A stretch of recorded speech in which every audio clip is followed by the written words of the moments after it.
7টার দিকে 7:30টার দিকে মোবাইলের মাধ্যমে জানতে পারি যে বড়াইল ইউনিয়নের কলিঙ্গা মাঠের ড্রিপ মেশিনের মধ্যে পাহারাদারকে হাত পা বেঁধে হত্যা করা হয়েছে। এই সংবাদটি পেয়ে দ্রুততার সাথে আমি আমার সঙ্গী অফিসার ফোর্স সহ ঘটনাস্থলে আসি। ঘটনাস্থলটি একটি দুর্গম এলাকা। এখানে বর্ষাকাল প্রায় কলিঙ্গা গ্রাম থেকে প্রায় 1 কিলোমিটার মাঠের মধ্যে দিয়ে পানি মরিয়ে যেতে হয়।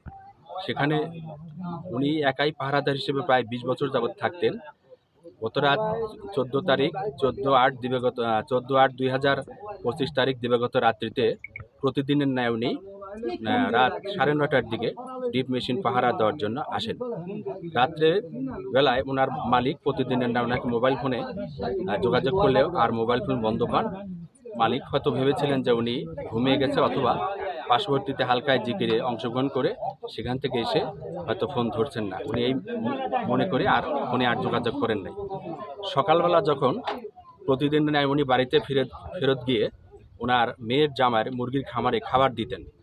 সেখানে যখন খাবার দেরি হয়ে যাচ্ছে খাবার দেওয়ার জন্য, তখন ওনার মেয়ের জামাই ওইখানে ওনার ঘটনাস্থলে আসে খোঁজ নেওয়ার জন্য। ঘটনাস্থলে এসে দেখেন যে ওনার শ্বশুর হাত পা বাঁধা, চৌকির উপরে ডিপ মেশিনের চৌকির উপরে হাত পা বাঁধা অবস্থায় উপর হয়ে পড়ে আছে। এই সংবাদটি তখন আমাদের দিলে আমরা দ্রুত এসে দেখি ওনার হাত পা বাঁধা, গলায় ছুরি আঘাত করা আছে, আঘাত থেকে রক্ত বেরোচ্ছে। তখন আমরা দ্রুততার সাথে লাশ সুরতহাল প্রস্তুত করে পোস্টমর্টম করার জন্য লাশ আমরা মর্গে প্রেরণ করি। এ সংক্রান্তে এখন পর্যন্ত কোনো লোক গ্রেপ্তার হয়নি, গ্রেপ্তার চেষ্টা অব্যাহত আছে। আমরা যে কোনো মূল্যে এই হত্যাকাণ্ডের রহস্য উদ্ঘাটন করব এবং প্রকৃত আসামিকে খুঁজে বের করব।